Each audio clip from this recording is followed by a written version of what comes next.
Hey bro, in this video I'm just going to quickly, in quite a relaxed way, I haven't got a script, I haven't got loads of facts to rattle off to you, I'm just going to speak, casually.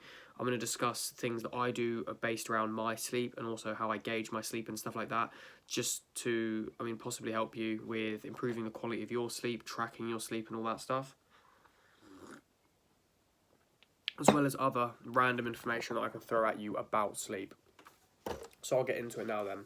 The first thing that I recommend you do, which has helped me, is when I journal, so I journal every day, or at least I try to, very hard try to. I very rarely miss a day. Well, sometimes I do, I'm not going to lie to you, I do miss days sometimes. I like to write down every day, I obviously date it, what time I woke up and the quality of my sleep. So I base the quality of my sleep not only on the amount of time of sleep that I've gotten, that I know I've gotten, but also on how I feel in that morning. If I wake up feeling tired, my body's aching, maybe I don't feel well, that's going to obviously affect the score that I give my sleep. So today I know for a fact I slept over 9 hours. I probably slept closer to 10, and I woke up feeling insane. Like, I woke up feeling really, really good. No, do you know what? I probably slept longer than that because I woke up at 9:30 and I must have gone to bed at 10:30. So yeah, literally 11 hours sleep. I rated it a 9.4. This past week my sleep hasn't been amazing, and last night, because it was quite cold, I got to sleep quite quickly, and I definitely have gotten a good deep sleep because I woke up just feeling astounding. I was really, really well rested. I write down when I wake up and the quality of my sleep. So as I say, I rated it a 9.4 purely because I know I slept for a long time and I woke up feeling really good. So a few things that I'll talk about in terms of improving the quality of your sleep then. So to get better sleep, there's like level 1 shit, and then there's like other stuff you can do. The level 1 stuff is the absolute basic. Like, if you get this down, then you can get the other stuff done later. But the main shit, like the top stuff, okay, some form of exercise. It's just a no-brainer, guys. I know you're bored to shit hearing it, but just fucking get your exercise in.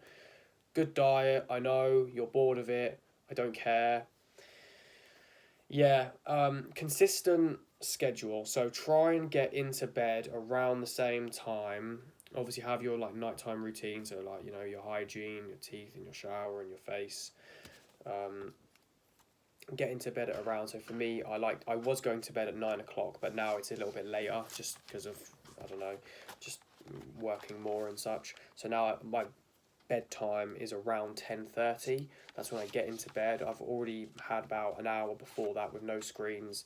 I try to minimize or limit how much like lights I have on. I have candles around my room and on my desk so that I have candlelight. So just level 1 stuff, right? Don't be around bright lights, don't be around screens before bed. Try and aim for a consistent sleep time and wake up time. There will be some variation here, but just try and keep it to set times. Like, if I go to bed at, about 10:30, and say it takes me half an hour to fall asleep, so I've fallen asleep at 11. If I wake up around 8, I've got 9 hours, and that's pretty optimal in my opinion. I think you need about anywhere 8+ hours. You don't want to be overslept. I'm overslept today and I feel great. So there is that. But I'm sure if we just hit that minimum 8 hour mark, you'll be alright. In addition, you want to limit caffeine. So don't have caffeine 10 hours before bed. Often, like, a lot of people I know disregard this and they still have okay sleep. Caffeine is a stimulant, right? And its half-life is like 10 hours, or half-life could be 5 hours. Essentially, when you guys know what a half-life is, but I will just break it down in case it isn't already apparent. When you have it at, say, 12 o'clock, at 5 o'clock, half of that caffeine is still circulating around your bloodstream, still having an effect on you. It's a stimulant, it keeps you awake, it offsets your, like, the hormones that determine when you sleep and stuff like that, and makes you feel less fatigued, less mental fatigue, less physical fatigue. So you don't want to have caffeine anytime near at all when you're going to be sleeping. So right now it's 12 o'clock, right? And I've got my cup of tea. So 10 hours from now is 10 o'clock. Well, no, cup of coffee, in fact, not a cup of tea. So I've got 10 hours now till bed. Well, it's 12:15, so I've got 15 minutes to drink this, and then I can't have any more caffeine the rest of the day, and that's fine because I only have one cup anyway. So we've covered the level stuff one, right? You train, you eat right, and you have a consistent sleep schedule, okay? In addition to that, there's other stuff we can do, like as I've mentioned just a minute ago, the candle lights. Candles are supposed to increase melatonin production. Obviously, reducing screen time as well is going to increase your sleep. Yeah, so again, if you want a better quality of sleep, ideally, we're not taking any drugs and we're not drinking any alcohol. You may feel like they help you sleep, they actually don't. They decrease things like REM sleep, they impact the quality of your sleep. Obviously, it can be inflammatory. There's loads of like stuff around that. I know, I'm probably going to get some hate for it. Well, you got to drink and live sometimes. I shut up. Literally, all right, cool. I'm just talking about here ways we can maximise the quality of our sleep, and if you are scared of facts, then go cry about it. But the reality is that drugs and alcohol are not going to help you sleep. You may think they help you sleep, they don't help you sleep.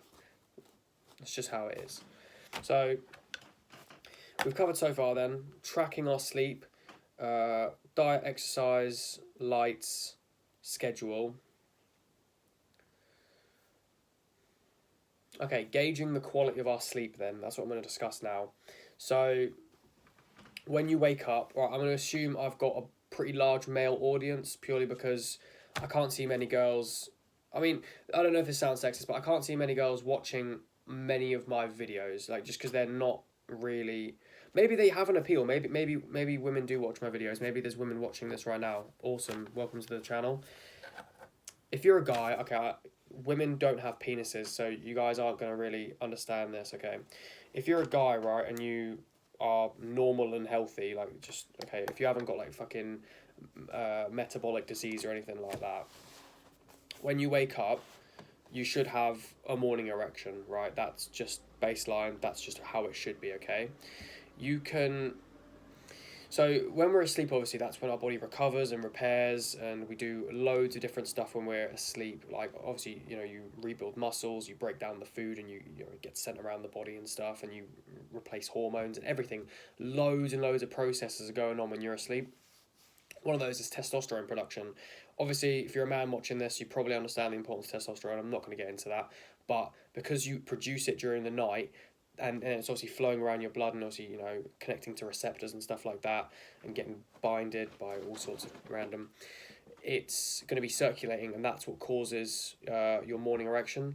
So you can gauge the quality of your sleep then by how good that erection is. Like if you wake up and it's pretty mid and it's gone by the time you've had a wee and stuff, then maybe you're underslept, maybe your test is bad because of stress or something. If you aren't waking up, by the way, with morning wood 9 times out of 10, then you should try and change elements of your lifestyle, because that is a very strong indicator that your test is low. Me personally, I find if I get less than like 6 hours sleep, or if I'm incredibly stressed, that's what impacts it. And obviously by the time, if you get out of bed and it's... I don't really know if this is oversharing online. I don't really think it is, and I'm not really fucked, to be honest. Pretty much, okay, if you're getting out of bed and bro is just absolutely chilling, right, and it's there for a pretty substantial amount of time, you're in the clear, okay? Like, days that I know I've got a good quality sleep are the days that I wake up feeling refreshed, energized, well slept, ready to tackle my day. I feel mentally good, and, down there is indicative of that. Put it like that, okay? So I'm just getting a phone call. I'll call him back in a minute. So that's, if you want to measure the quality of your sleep, okay, and you're a man, that can be a pretty subjective way to just look at your hormone health and also the quality of your sleep. So, of course, if that is good, then that's going to indicate that you've produced a lot of hormones and that your body's functioning correctly. And if you mentally are waking up, no fatigue, you're ready to start your day, you feel really good, that's going to indicate to you. I know it sounds like common sense, but people don't often try and reflect on their night's sleep, and not many people journal. So when you're waking up and the first thing you're trying to do is gauge how well you've slept so that you can write about it, that's going to help you keep a track. And of course, tracking it means that last week I really slept fucking shit, okay? And by the end of the week, I could tell because my nose was getting blocked, like I felt under the weather. I didn't feel I wasn't feeling as happy, like I just wasn't mentally as healthy, and physically as well. I was quite fatigued. I was very weak in the gym. And it's important to understand that our sleep is like a foundational layer. Honestly, I would put your sleep above training. I think if you have quality sleep, that's going to benefit you more than training. Okay, because I think sleep is that baseline that it's going to determine how healthy you are in the long term. If you have poor sleep, okay, you can't out-train poor sleep, same as you can't out-train a shit diet. You need your sleep, and then it's probably your diet, and then it's probably the training, okay? Because if you live an active lifestyle but you don't necessarily train hard, you can still get your sleep and your diet, and you're going to be bang on healthy. So yeah, we've covered then tracking our sleep, ways that we can improve our sleep, and also how we can gauge the quality of our sleep. Obviously, as I've said, through your mood, your just it's qualitative data. It's descriptive. It's not numerical. There are numerical measures you can take, which are of course beneficial. I don't take numerical information other than my rating out of 10 and the time I wake up. Those are the numerical measures, and the qualitative measures that I don't write down about are obviously how your mood, and the quality of your boner is a pretty good one. I know it's kind of crude, or I don't know, but it's male health, guys. Like, it is something that we should discuss, because obviously if men don't know about this, then they can't identify that there's a problem, and they also can't identify that there is no problem, because if you're used to that, and you're waking up and you're all good down there, and you wake up and you feel good and well rested, that's awesome. But now at least you understand how we can measure that, and just what it is that's going to impact the quality of your rest and your recovery and stuff. So thank you very much for watching. I hope this has been helpful. Get better sleep, honestly, so underrated. If you've liked this video, leave a comment, subscribe, like, give me your thoughts. I really appreciate it, and I'll see you in the next one.